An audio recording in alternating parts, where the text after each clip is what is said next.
Hello and namaste. I am Gloria Grace Rand. Welcome to Live, Love, and Engage.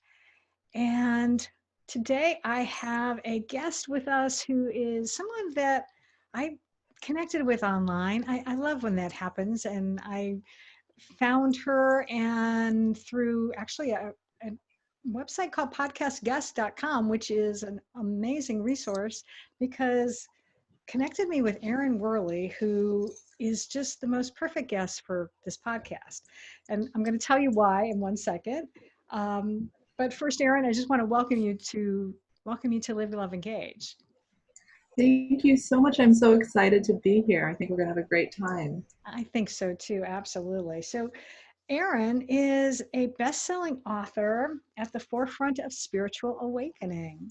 And her book, One Truth, One Law, is the guidebook to understanding oneness and the universe.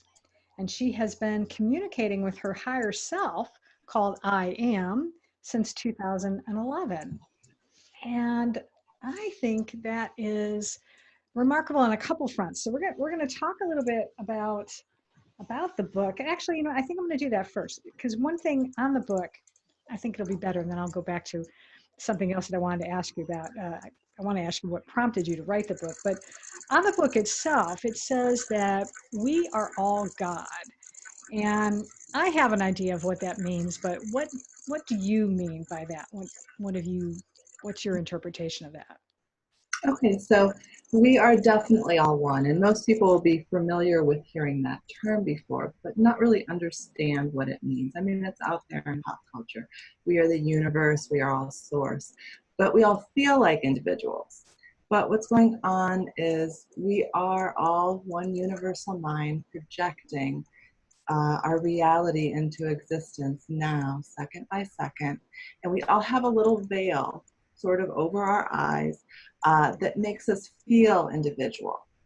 But once we start understanding how oneness actually works, we start really understanding how powerful we are and that we are here to create our reality. We're not here for life to happen to us. So I use the term God because that's what I grew up understanding. Goddess, the universe, it's whatever feels right to you. Absolutely. Yeah.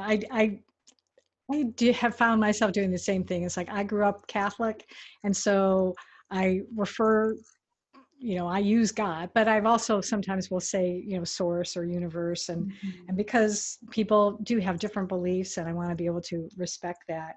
So we're going to talk a little bit more about that, but I want to just back up a little bit and to talk to you a little bit about how I think even before you came up with the book, how did you start um, communicating with your higher self? I mean, how did that come about for you? Well, I think there's a lot of misconceptions out there that if you're lucky, it happens to you and you turn into a channel or a medium, or maybe you're born that way.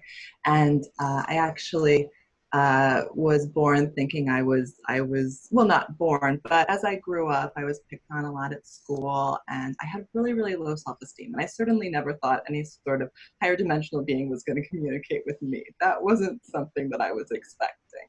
And it didn't just happen. What happened was I started, when I got into my early 20s, I started reading a lot of self-improvement books and trying to make my life better because I didn't want to feel bad all the time anymore.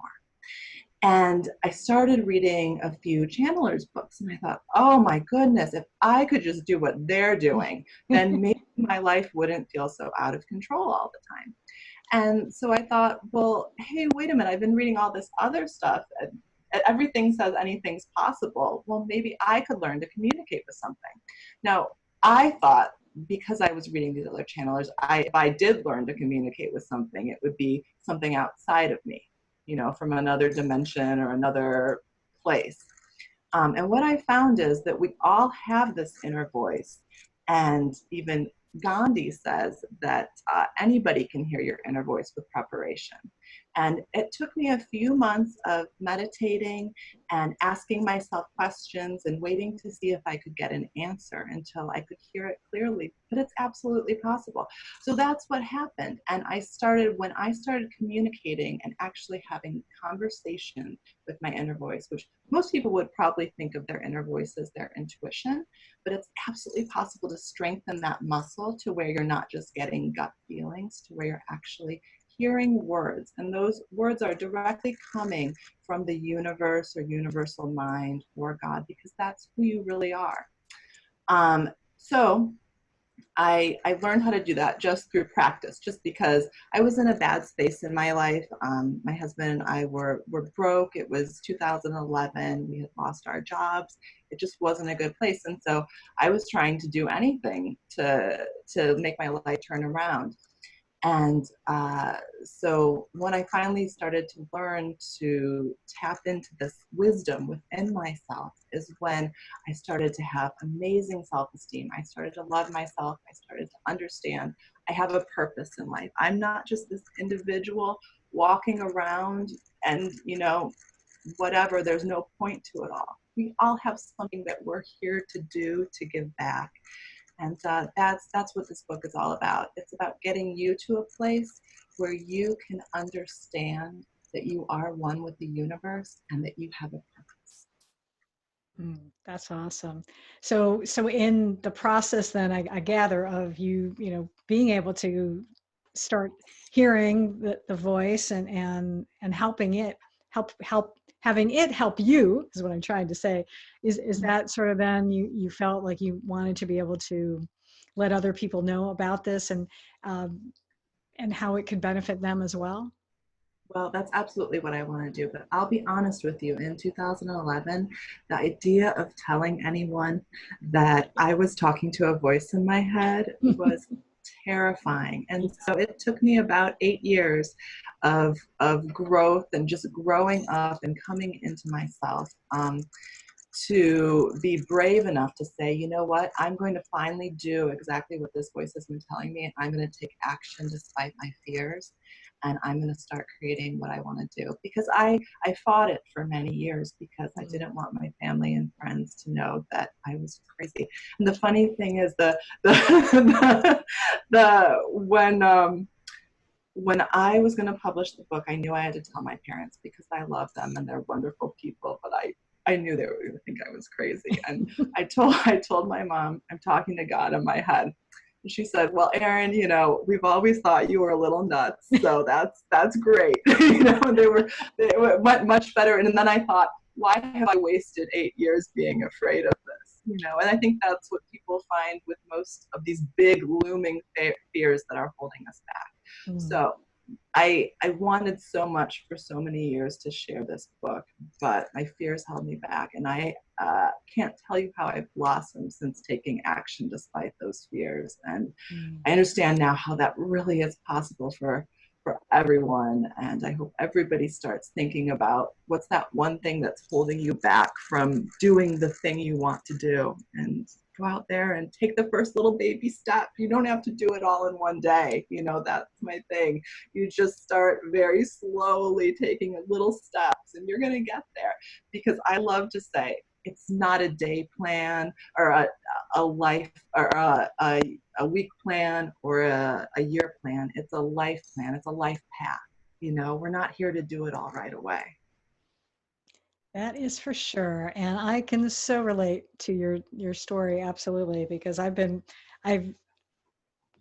an idea to write a book 3 years ago, and I'm just now, or in the last year, started writing it, and it's similar in a way because how I guess talk to God, or God talks to me, is I've been meditating for years, and this idea came into my head 3 years ago that said, you should write a book about love. And I'm like, what? So, I was like, this is crazy talk. I don't do that. But I think that's what's important. And I'm so glad that you were able to get past your fear and be able to let people know that they do have that voice inside of them, and not to be afraid.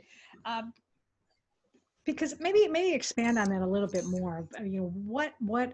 What are the real benefits, do you think, of having someone learn to really listen and to hear God's voice guiding them? Mhm. Well, I think the biggest thing is most people are looking for validation outside of themselves. Not necessarily validation, but what to do with their life. And I know most of my life, and even after I originally started hearing the voice, I was still thinking, well, I should do this because that's what everybody else does. And that's the clear path to success. But what I found over those 8 years and all the years before, when I tried to, like, for example, I'm a nurse because I wanted to make enough money to have a house and have children, and that worked. But it's always a struggle, and doing these other things to fit into what is normal in society is always a struggle. And doing things that you think are going to make your parents or your friends impressed or happy, you're always struggling. When you start finding out what it is you are here to do by listening to what you feel inside and what would excite you and make you happy, and what are you here to contribute, because we're all here to contribute something. And it's not about donating money, it's about you're here to create something new that's never been created, whether on a small scale or a large scale. And once you start hearing that voice within you, like you said, you're working on writing a book about love because that's what the voice said. Now, when you start following these prompts, you start living the life you were meant to live, and the things you need will come to you because you're doing that. And, there's a lot of good things about the law of attraction, but I think a lot of people who teach it, especially to beginners, talk about the things you can get. You can imagine yourself in a car or a house, or imagine yourself with that handbag or that new necklace.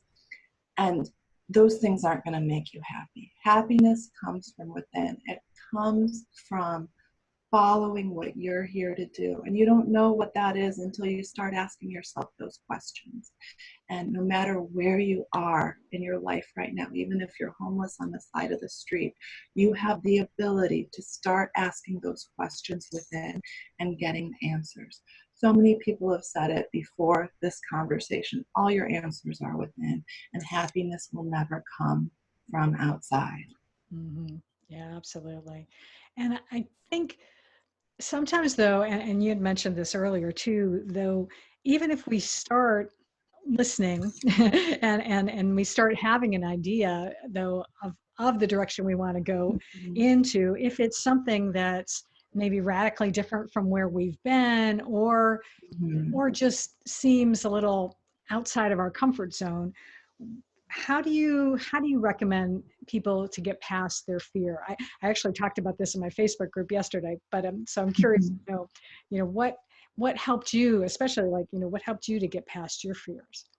Yeah, absolutely. Because when we start thinking about what we're here to do, there's absolutely going to be giant fears stopping you. Because if there aren't, then it's not what you're here to do. Okay, because it's not supposed to be easy till you overcome those blocks. And that really is the truth. So, what I did was I listened to my inner voice. First, I tried to do it a million different ways, not listening. I'll be honest with you. And that's what we tend to do is make things more complicated instead of just following the path of what's being given to us. But so what my inner voice said very clearly was set a goal. Set a goal that is something that's not too far off that you can accomplish. So I set the goal, okay, I'm going to publish the book 6 months from now. And I set a date, January 1st. And so then I knew the big thing. The book was just a transcript of conversations from 8 years ago that had been sitting in my basement gathering dust because of my fears. So I didn't have to write it. I did have to edit it, but the big thing was going to be telling the people I knew. That was the fear. Mm. Um, and so the goal was set, but then I made affirmations, and those affirmations affirmed that it was happening. And all of a sudden, when I started doing that after a few days, they affirmed I am an author. My book was published on January 1st, 2020. And so they were very definite. And I started doing that, and it was within a few days, I started feeling a little bit different. I started feeling like, well, yeah, I can do this. This is who I am now. And it really is. And I think with affirmations, they absolutely work. But the problem is most people stop them after a few days. They start feeling a little better, or they don't feel anything, and they give up. With any kind of habit, you need to be doing it for at least 30 days, and affirmations are no different. If you do them, and this is the exact advice I get from my inner voice whenever I get stuck or I feel like things get hard, I go back to making affirmations. And I think affirmations are wonderful to be a little looser and say, I feel great, I'm happy, I feel joy, I feel love. But if you want to accomplish something, let's make something specific. And then, your inner voice or your inner self starts helping you get towards that. But if you don't tell your inner voice, yes, I'm on board, I'm ready to do what we're here to do, then it doesn't know you're on board. So this is your way of telling the universe, yeah, I'm here, I'm showing up, tell me what to do. That is a very key point, because the universe, is ready and waiting to help you. But if you don't ask for help, and you don't even say, or say that you're committed to saying, okay, yes, I'm going to do this. Now can you maybe give me some ideas on how to proceed? That would be, Yeah. But you've got to show up, because you're right. When, they talk about the law of attraction, it's not just, you can't just sit down and say, yes, I want the car. Yes, even I want, or even just say, yes, I want to be a published author, and just expect the book to write itself. You still have to put the work in. Yeah. I think a lot of times to sell the idea, they make it seem much easier than it is, because nobody wants to know that there is a little bit of work involved to get where you want to go in life. But that is the truth. It's like, Jack Canfield, who was in The Secret, and he wrote Chicken Soup for the Soul. A big part of that story of The Secret is how he went to $100,000 his first year after starting to use the law of attraction. But it's not that it's not mentioned, but it's not really touched on too much. That his book was already written and published, when he started creating, getting more out of it, Right. And in fact, everybody focused. And I think I heard him say even too, is that getting the book published was not an easy feat either. He had to go, multiple times and submit it to multiple publishers. And so it wasn't like just a one and done deal. Yeah. And he Well, had to work that too. I am here to tell everyone out there that you can do anything if you keep at it. But if you try a few times and give up, it's probably not going to come to you. But if you keep at it, you can be and do anything that you want, anything.